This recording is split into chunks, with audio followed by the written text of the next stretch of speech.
He also studied comparative pathology, which meant comparing humans and animals, and the pathology that they either shared or didn't share. And back then it was almost unheard of to be able to research back and forth between humans and animals, and the things that they did share in terms of environmental impact, pollution, diseases. In 1961, I ran into the first recognized mass die-off pollution in America. I'm only 21 years old, graduate student. I recognized it, comparing humans and animals, and got pathology that they shared, humans and animals, and the things that they did share. Because I had worked for him, he was a good friend and a mentor. Marlon Perkins was, at that time, the zoo director of the St. Louis Zoo, and he mentored my father and helped him get into veterinary school. Because of his pathology and his veterinarian, he had a different way of looking at challenges that the average person didn't. That whole chronicle of education is very, very important to understand, because once you understand that, then you understand why he talks about what he's about. I need you to go to Africa in the White Rhino Conservation Project. In the African Elephant Conservation Project, I don't know how long it's going to take. They're rapidly disappearing because land was being gobbled up for farming and ranching, and they require a lot of land for food. I went to South Africa on that project at the Shlishlui and Umfolozi Game Reserve. Now, you have to figure out how to tranquilize these things. Put the darts together, and we kind of crawled through the grass. I had to be within 10 yards. 6,500-pound rhino that want to kill you. And so I figured if I shot him in the rump, I could get him to run away, as opposed to shooting him in the front, then they charge you. I spent 2 years on that project, caught over 200 white rhino, about 50 black rhino, and over 100 African elephants. So if you see a white rhino in a zoo or a wild animal park, it's either one that I caught or offsprings of one I caught. Today there's 10,000 white rhino in the world, as opposed to 400 than there was back in 1965. I'm so very proud to have been in on saving the species. This was my middle daughter, who was born in Africa. I delivered her out in the bush of Africa, and this is a white rhino pelvis that she was kind of sitting in just for something to think was kind of cute and laugh at. Catching rhino, catching elephant, living off of the wild game and fishing in Africa. It was just really a great life for a young fellow. I was prepared to stay there forever at that point. The heck with academics.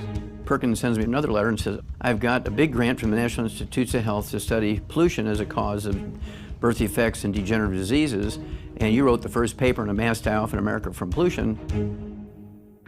The big zoos in the United States, we're going to use the zoos as the canary in the mine, because there's bound to be a species at the zoo that's sensitive to pollution, like humans. And you'll do pathology and autopsies on humans as well as the animals. So I went back to Washington University in St. Louis. This was called the Center for the Biology of Natural Systems. It was the St. Louis Zoo in 1967. It was a 10-year project. Did 17,000 some change of over 454 species of zoo animals and 3,000 human beings. It turns out that pollution has nothing to do with causes. All deaths from natural causes are caused by nutritional deficiencies, but nobody had done 454 species until my project. What I found was that every vertebrate, whether you're a hummingbird or a flamingo, or you're a turtle or a fish or an elephant, a rat, a dog, cat, pig, or a human being, all vertebrates require the same nutrients. 60 minerals, 16 vitamins, 12 amino acids, 3 fatty acids. If they're deficient in the same nutrient, all vertebrates got the same deficiency disease. Nobody ever thought of that before, and that was the beginning of the science we now call epigenetics, before there was the word. These 20,000 autopsies and all these chemistries and slides went into a 1,200-page book that sold for $140 back then. It had never been a book like it before. The disease of exotic animals, of course, is one of my great treasures because it represented the 10 years of actual work. It was in the Smithsonian Institute as a national treasure. Back then, zoos did not have full-time zoo veterinarians, and so my father trained the first full-time zoo veterinarian at the St. Louis Zoo, who my father and Dr. Bover later wrote the book Diseases of Exotic Animals together. And my father's whole idea was to create an information clearinghouse. That was the very first book ever written to be shared by zoos and vets all over the country. This is before computers. This is before the web. But I moved to Chicago and worked as a pathologist at the Brookfield Zoo and Lincoln Park Zoo. the Shedd Aquarium, moved from there to the Jacksonville Zoo and the Memphis zoos as a pathologist. My father's impact in terms of helping animals and his passion around zoos was expanding on the idea of open-air zoos. In the early 1900s into the mid-1900s, zoos were really places that had cages and caged animals. My father's work and impact had a lot to do with creating these open-air zoos, which you see today. A great example of that is the San Diego Wild Animal Park, where the animals roam free and where the animals didn't know they were actually caged. Growing up with my father obviously was interesting. You know, as a young boy, we would move from city to city and initially zoo to zoo. I kind of thought it was normal. I thought everybody grew up in zoos. You know, I kind of had free reign and free run, a variety of zoos. I knew everybody knew me. I was, you know, this young little kid, Dr. Wallach's son. And so it was fun growing up, you know, around the zoos. I was approached to go to Atlanta, Georgia and work at the Yerkes Primate Center with the primate colony there that NASA was working with to send monkeys into space and so forth. Marlin Perkins put my father on this path early on. That's ultimately what led to my father making the discovery many, many years later of cystic fibrosis, working as an assistant pathologist at the Yerkes Primate Center, doing research on primates in particular, further human science and human health. And ultimately, that's what changed my father's direction really towards human health. There was always that piece behind me looking for more information. Yerkes had many, many things. There's 5 of these regional primate centers scattered around the United States. In this particular one in Atlanta, Georgia, the Yerkes Regional Primate Center was being used to train and raise monkeys for NASA, for space travel. And again, it was my first year there. It was wintertime. All the people who'd been there for 15, 20 years left for the holidays. I'm the new guy on the block. I get left there by myself. Here it comes. I get a 6-month-old baby monkey. Came from a colony of 25 baby monkeys, all with different mothers and fathers, so they're not genetically related whatsoever. For 6 years, before that monkey died, every month, the parents, the mother and father of each of these baby monkeys, they would take a blood sample and put it in the freezer. So I had 6 years worth of monthly blood samples from the parents of these 25 monkeys. I mean, how perfect is that? Did everything, found the one nutrient that was missing. Hadn't been missing in the other ones before this group, but after this group, that nutrient was missing. That's why these monkeys got cystic fibrosis.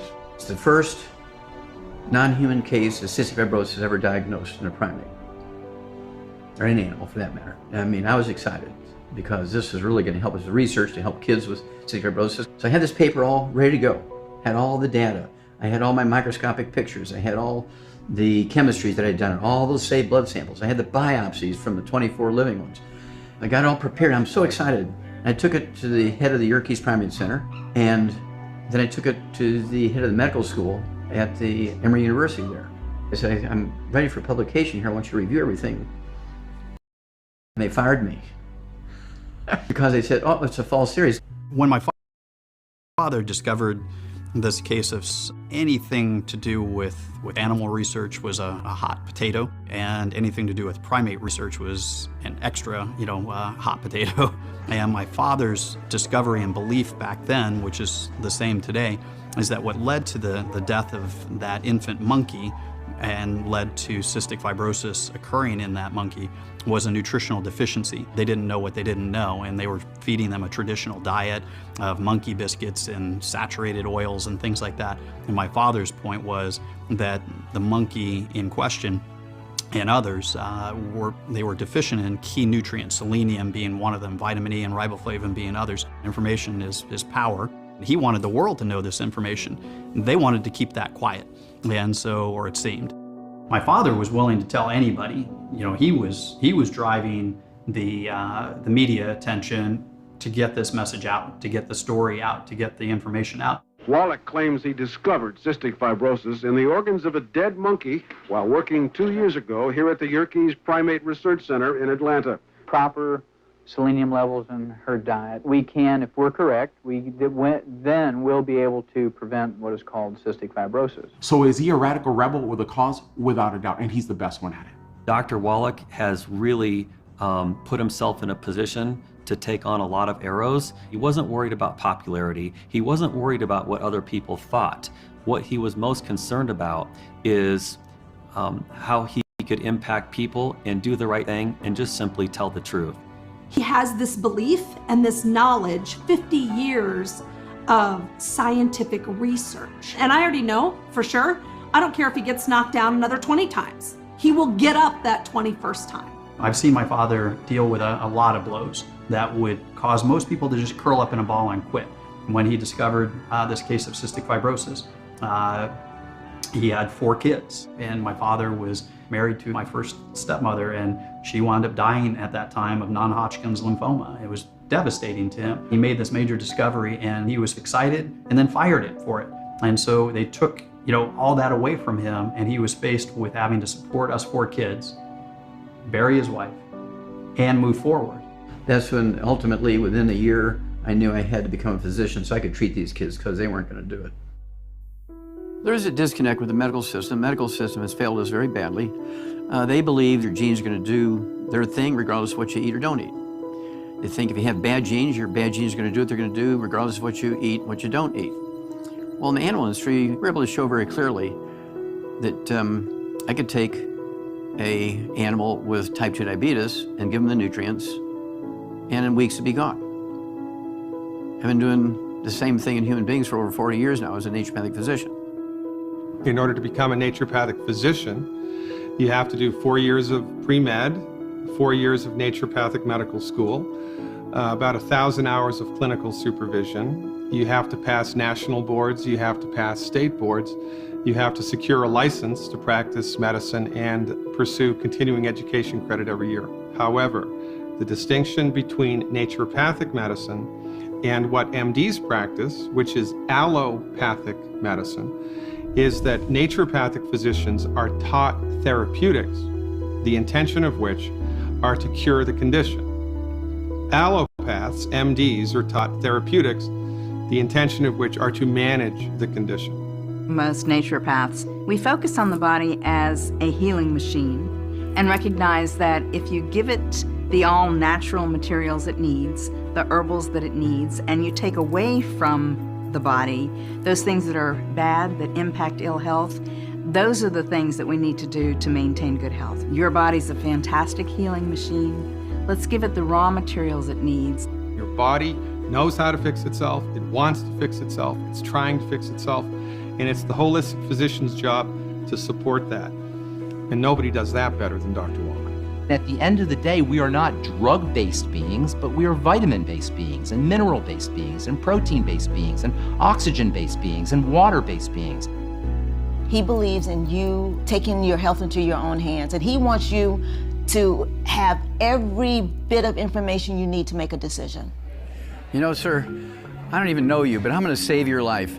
You know this will take 25 years off your life? Busted! Are you kidding me? The biggest misconception about Dr. Wallach is that he's just a quack, like he's just crazy. And he's like a heretic. They use these types of words, but they're using it not because of his knowledge. They're using it because of how he behaves. But here's the thing, it's no different than us. It's just that most of us, meaning 99.9999% of us, don't have a sense of purpose and mission like he does. And you want him that way, because the greatest leaders of this world have been that way. And they have been the ones who has been able to transform society and made an impact. I think rebels are passionate people, and Dr. Wallach certainly fits that bill. I think you have to have a little something burning in your heart if you're going to improve health around the world. His thought process is so forward that people sometimes think it's a little insane what he's saying, or that there isn't truth to what he's saying. But he proves everything with research. If people took time to really understand, then they would see how simple his message is and how much common sense there is in it. The first time I met Dr. Wallach, I really didn't understand him. I didn't know how to take him. And because I had been involved with a person like that who was sincerely passionate about what he did. He's only seen as this man who's on a mission, traveling 350 days a year. Where's his personal time? Where's his family time? Where are all those things?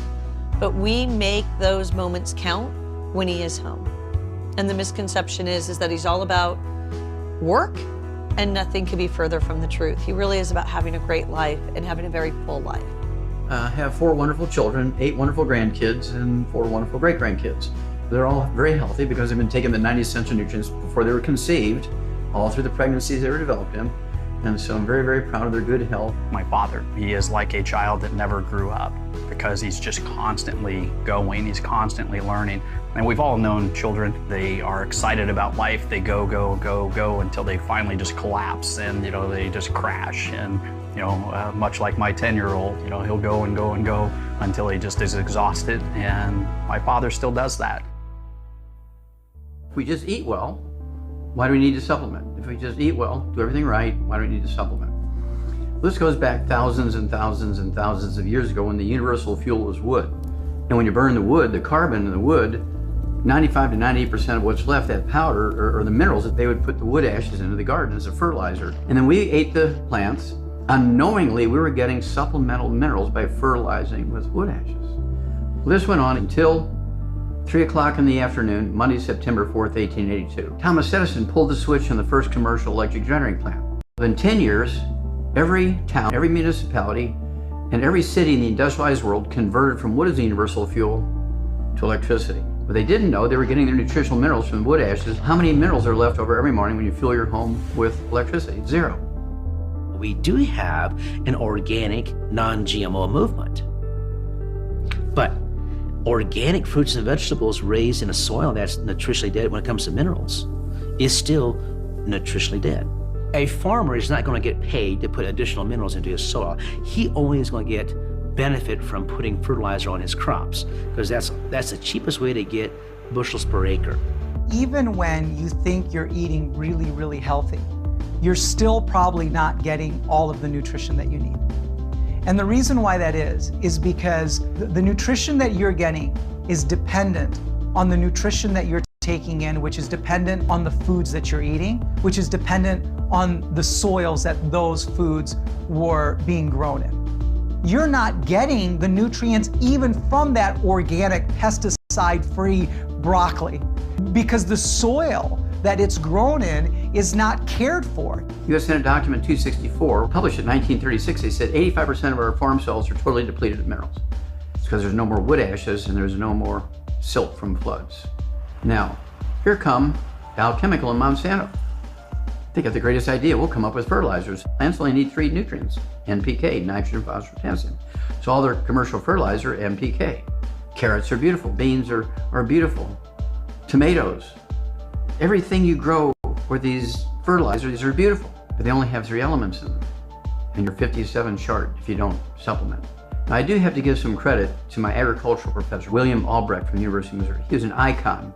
Dr. Albrecht developed not only the first theory and popularized it, that just because you have 2 oranges doesn't mean they have the same nutrient content.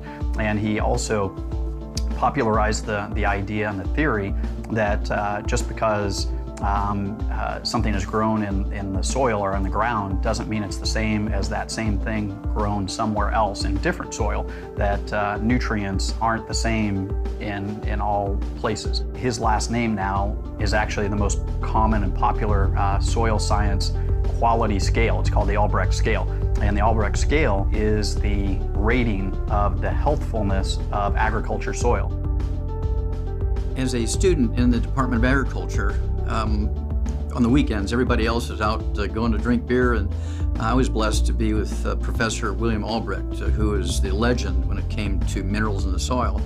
And we would be in his experimental fields, and we would just sit there and squat in the dust. And for 4 years, he was my mentor, my personal mentor, and it was one of the best times of my life to spend those 4 years with him because I really, really began to understand minerals in the earth. Dr. Wallach's brilliant insight was he noticed because of the way we farm, because of processing, because of soil depletion, we weren't getting the micronutrients to channel all that energy into the right chemical reactions. So we were functionally the starving obese. There's no minerals coming out of the fertilizer program. In the crust of the earth, we can find over 75 different minerals. And this is the value of supplementation. What individuals need to understand that if they want to get the nutrition that they need, then they're going to need to take enhanced nutrition in the form of supplementation. When it comes to health and wellness and nutrition, that Dr. Wallach had to shock the world with a simple one-liner. Dead doctors don't lie. I've been giving lectures for 8 years before that. Dead doctors don't lie. That would be a great title for this audio cassette tape, and immediately skyrocketed. And they actually sold 158 million copies of that audio cassette tape. It was life-changing for people. You know, the message itself around supplementing, nobody had talked about it like that. Everybody, you know, when you talk about supplementation, people say, oh, I take my vitamins or whatever, my one a day. And, but nobody was talking about the 90 essential nutrients. And nobody was talking about the fact that, you know, multiple diseases can occur because of deficiencies.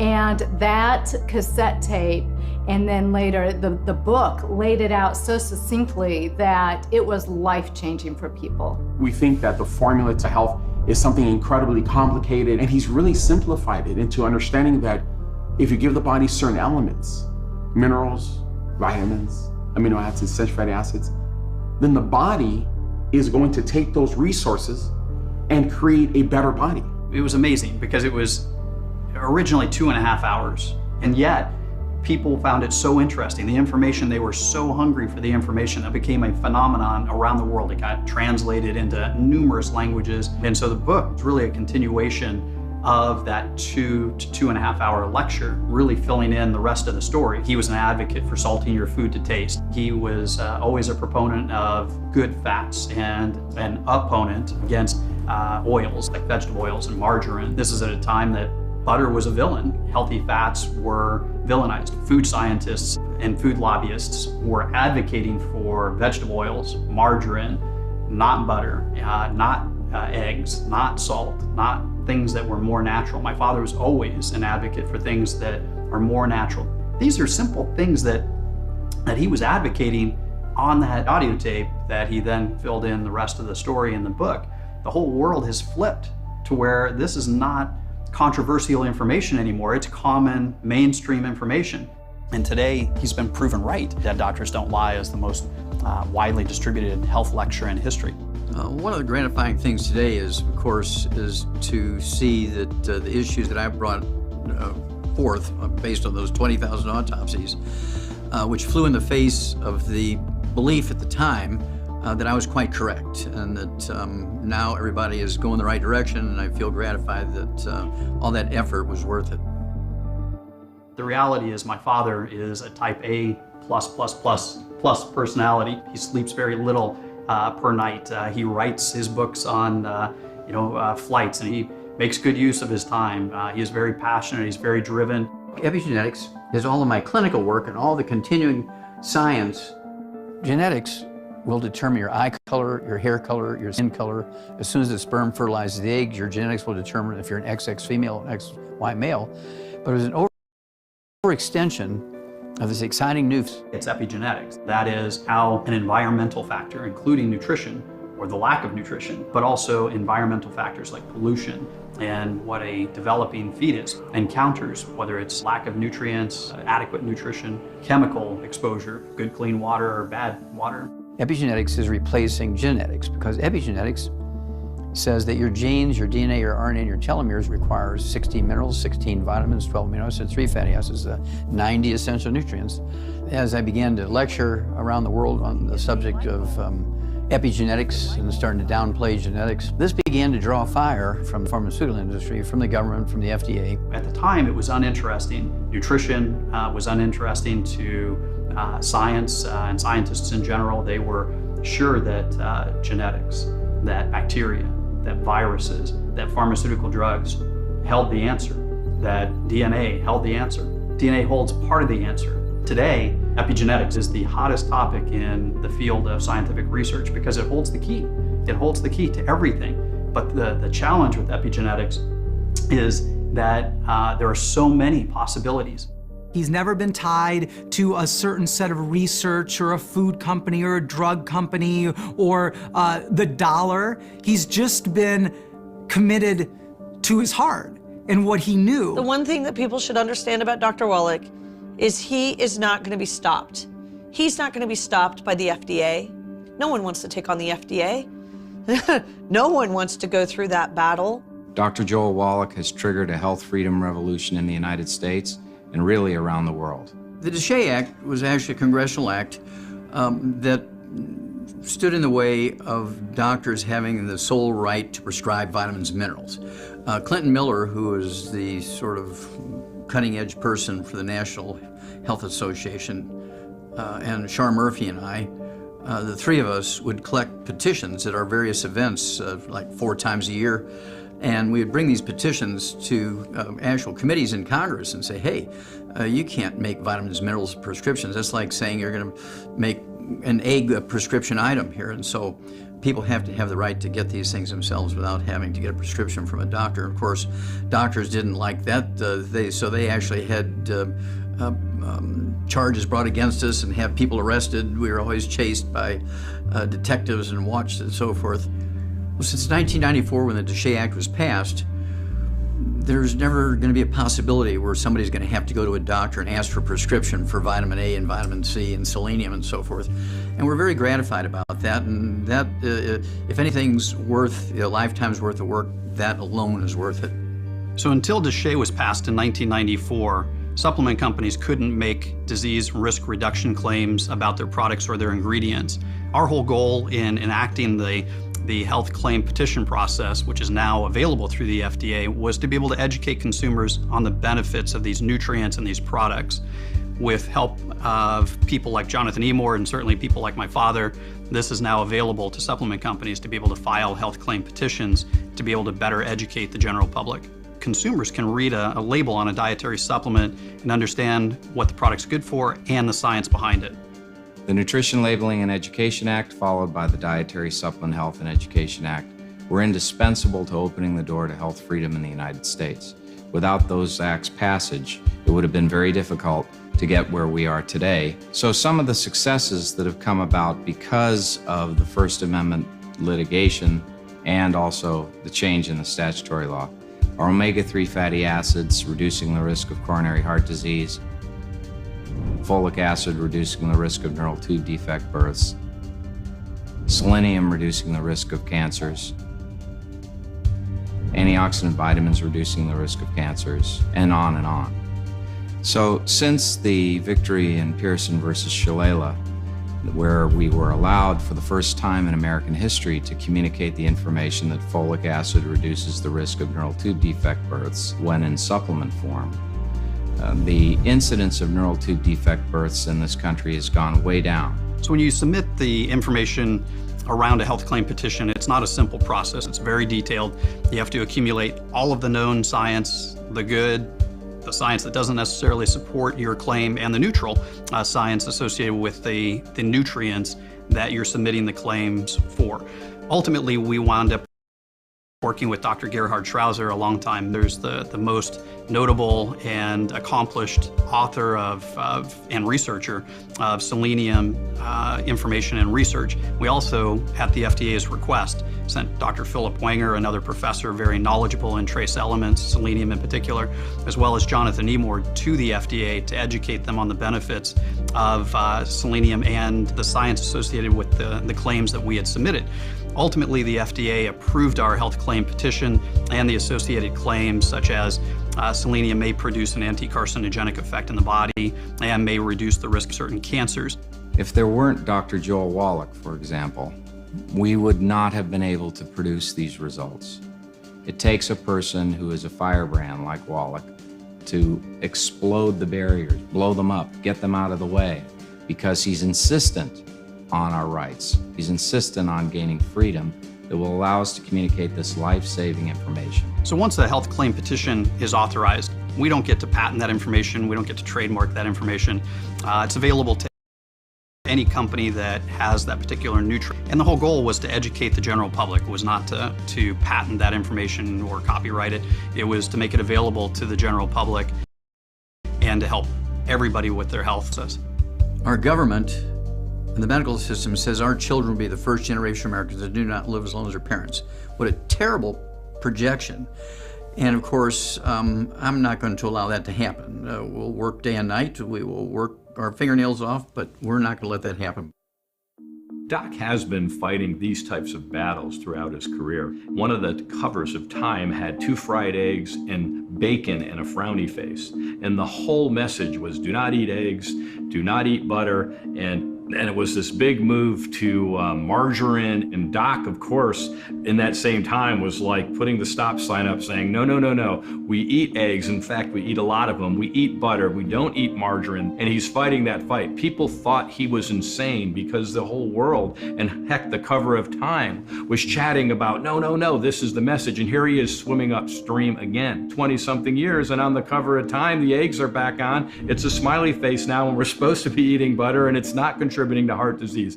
What gives him that unique perspective, and had the opportunity to do thousands of autopsies on animals. There are not many physicians who have the opportunity to do 15, 20, 100 autopsies. Dr. Wallach has done thousands of autopsies. You get a totally different perspective about what's going on in the human body when you can actually see it, and you see it at the time of autopsy.